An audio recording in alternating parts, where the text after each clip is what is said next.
And so when we chant Om, what is the purpose again behind the chant? Is that the name of God? Right. You are addressing the Om by uttering the Om also. Most of these Sanskrit hymns, whenever they start with Om. Just like Syama Dasi saying it, Nama Om Vishnu Padaya. So Om is the start with right. Okay. So Om is the symbol which you are addressing to the God.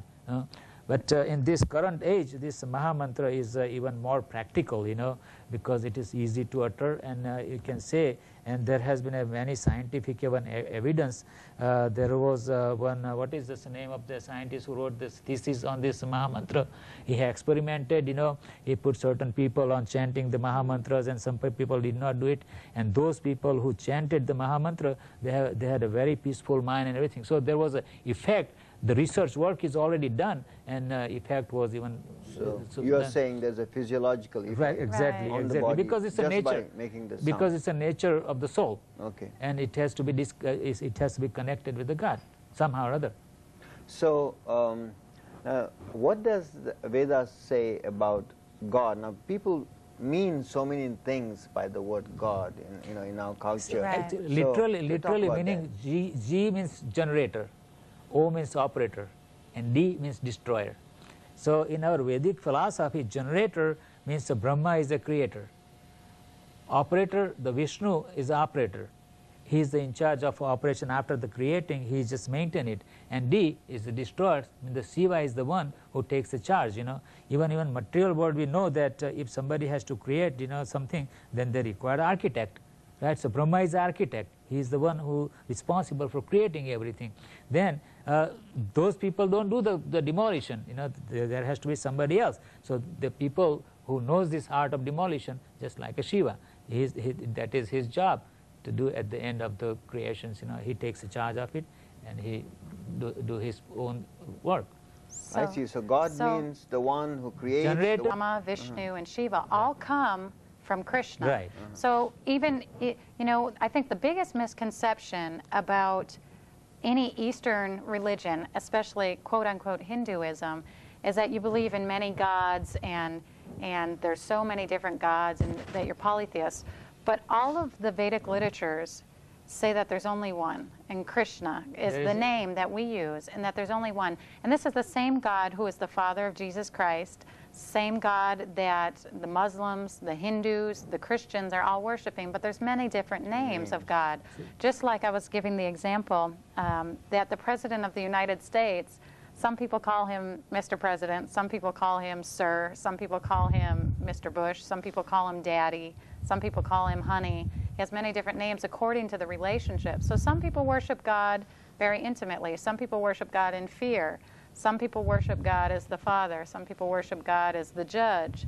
And so according to these relationships and the language of the people, different names of God have developed. Jehovah, Allah, Buddha, Krishna. So this name Krishna means the all-attractive one, the one with every attractive quality.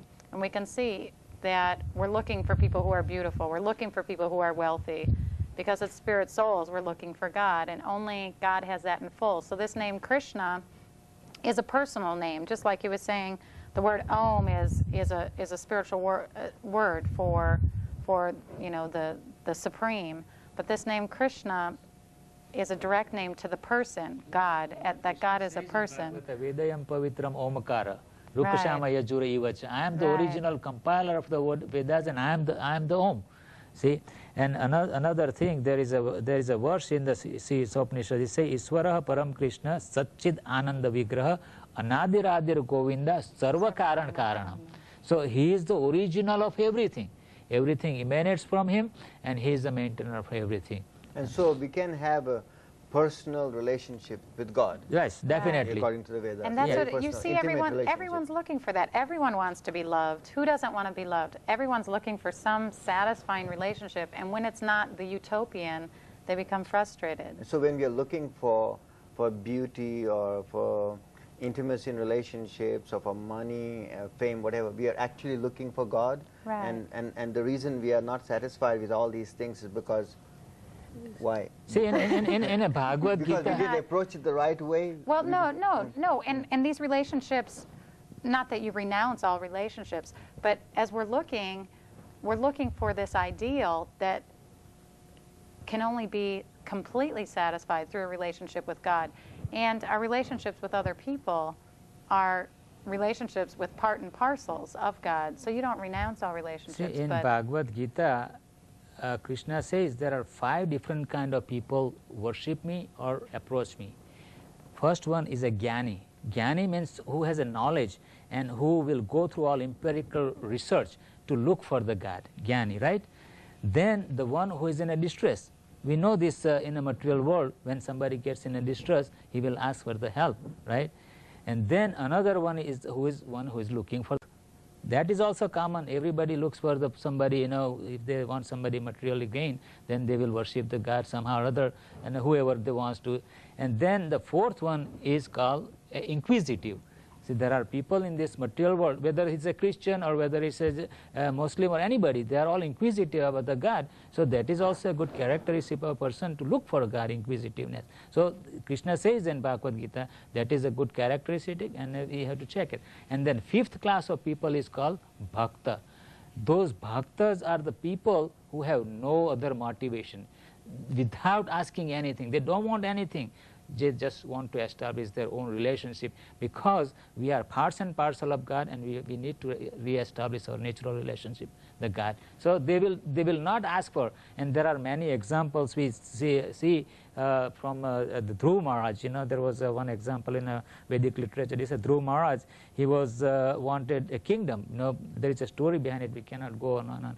But he was wanted the kingdom. So what he did, you know, he went for the meditation, and when he saw the God, he said, I don't want anything, you know, krutarthasmi varam nayache. I don't want anything. I show you, and that's it.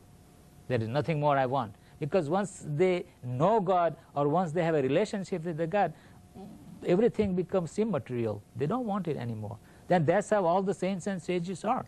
Even we can take the example of Jesus Christ also. Because look at his life, you know, how he did it.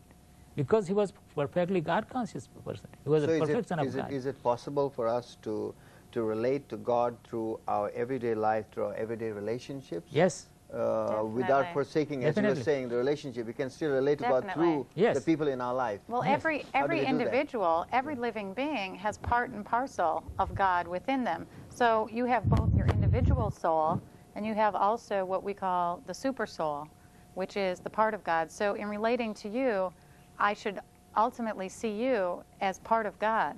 You know, here's a part and parcel of God. Let me practice my relationship by seeing the living entity. That's right.